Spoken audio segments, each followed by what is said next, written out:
Nagsasagawa po ng media conference sa Malacanang kaugnay ng pinakabagong sitwasyon sa Mindanao na nasa ilalim pa rin ng martial law dulot ng krisis sa Marawi City. Panoorin po natin. The Bangsamoro Transition Commission is holding plenary sessions in Davao to finalize the draft law which will be submitted to the President by mid-June. The Peace Corridor is a manifestation of the shared vision of government and the MILF of what our society should look like. One that is open, inclusive, compassionate, just, and cooperative. This is the complete opposite of the kind of society the terrorists want in Marawi. A closed, isolationist, violent, ruthless society ruled by fear with total disregard for human life and the integrity of our government and our diverse Philippine society. The Peace Corridor is more than a safe passage for people and goods. In working jointly to deal with this humanitarian crisis, the government and the MILF are also building a major corridor to peace. Thank you. Thank you. Before we proceed with the Q&A, we'd like to call on now Police Director Oscar Albayalde. Yes, sir. Let me just give an update on the Resorts World incident this morning. Where the victims who suffered suffocation already went up to 36, plus one the perpetrators, so that makes the body count to 37 already, sir. Before we proceed with the Q&A, let's enjoin everybody and the entire nation to please pause for a few moments and remember in thought, in intention, in prayer, those who have died in Marawi and those also the unfortunate victims in Resorts World.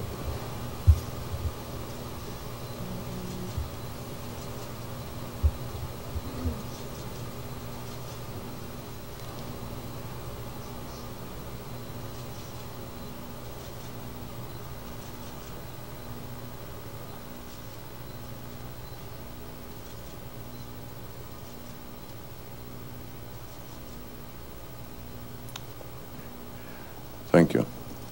We now refer to Rocky. Yes, first question, Maricel Halili, TV5. Hi, sir. Good morning. Maricel, wait. Before the first question is asked, I'd like to make a clarification. Yesterday, you reported that we lost 11 good men in a friendly fire incident. We stand corrected, and the figures of the Secretary of National Defense was correct. It was only 10 who we lost in that unfortunate incident. The other killed in action that we had in that figure was one of our men who died in an encounter with the enemy shortly after the incident. Thank you. Okay, Maricel? Hi, good morning, sir. Director Albayalde, with regards po dun sa Resorts World incident, may we know ano po yung possible motivation ng suspect if hindi siya related sa terrorism? Well, actually, the motivation, we really could not tell the motive of the perpetrator, no? Pero apparently, he's mentally disturbed, no? At nakita naman natin, that's why we could not relate it to, we cannot relate it to terrorism, is because he did not shot anybody, no? Wala siyang sinaktan doon, wala siyang binaril. He just went inside, he burned the gaming tables, no? At pinagbabaril niya is the doorknob of the storage where the chips were kept, and he stole 113 million worth of casino chips. So possible robbery angle, sir? Well, it could not be robbery because he could not be able to spend those chips and will not be able to exchange those chips into cash, no, or into pesos. As to the identity of the suspect, sir, meron na po ba? Sa ngayon, wala pa.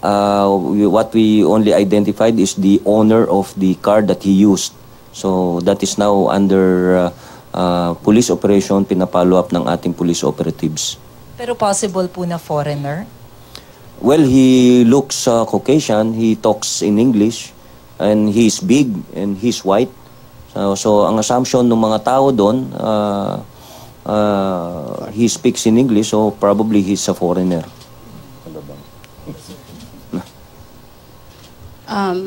Laila Salaveria.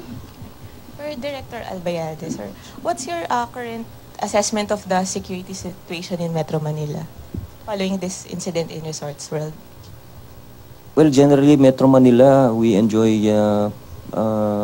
peace and order, no? Maganda yung prevailing peace and order dito sa Metro Manila. We have not monitored any threat on terrorism dito sa Metro Manila. And while wala naman tayo namomonitor na threat, no? Hindi naman din talaga tayo pwedeng mag-relax, no? Our intelligence community is in constant monitoring of the possible mga threat groups who could be possibly here in Metro Manila, although wala tayong namomonitor na ganun. So, we're not on red alert or high alert? The Philippine National Police is on full alert, not the public. It's the Philippine National Police, especially NCRPO. We did not downgrade our alert status since after the Davao bombing incident last year. Kasi sunod-sunod yung major events dito sa National Capital Region. Remember, meron tayong Treslasyon, then the Miss Universe, and then yung 30th ASEAN Summit. Sir, may mga nag-arise kasi speculations that this incident might lead to the declaration of martial law in Metro Manila. Sir, on the part of the police, wala naman kayong recommendation to for the suspension of the privilege of habeas corpus or?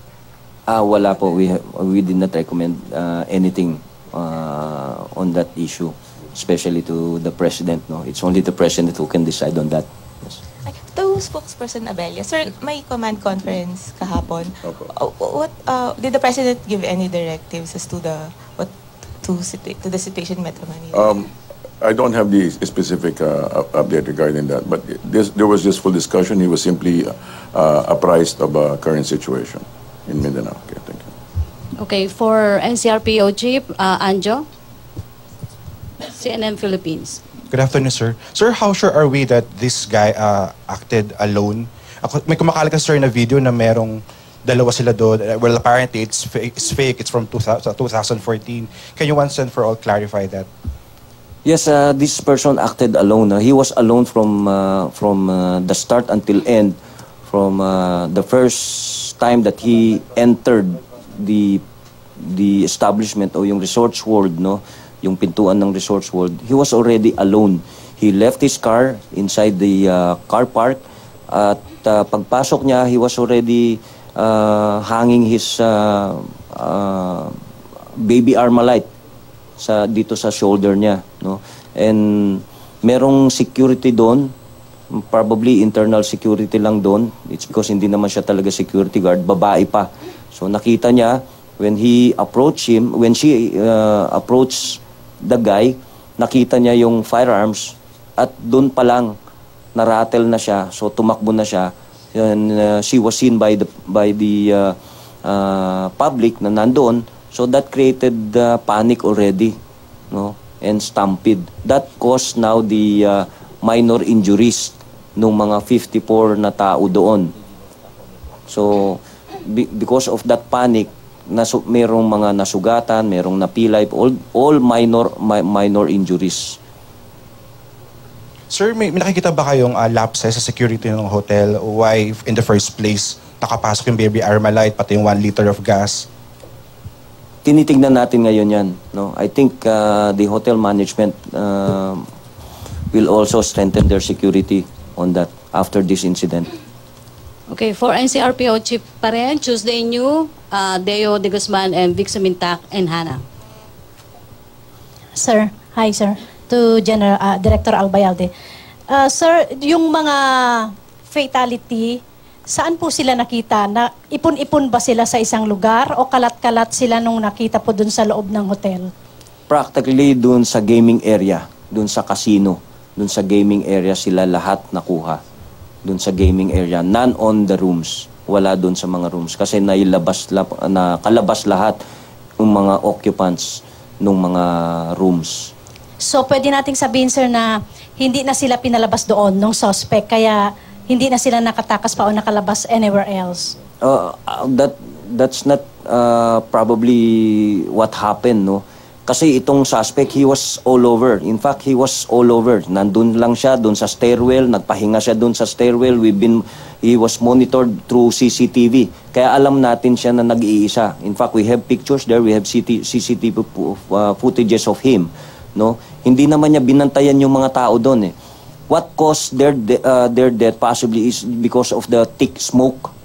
Kasi mabilis yung it's because carpeted yung room na yon. And of course yung table, highly combustible yung mga yon. Last on my part, sir. Ito po bang suspect, na-establish na po ba natin kung siya po ba ay parokyano o occupant ng isa sa mga rooms ng mga hotel?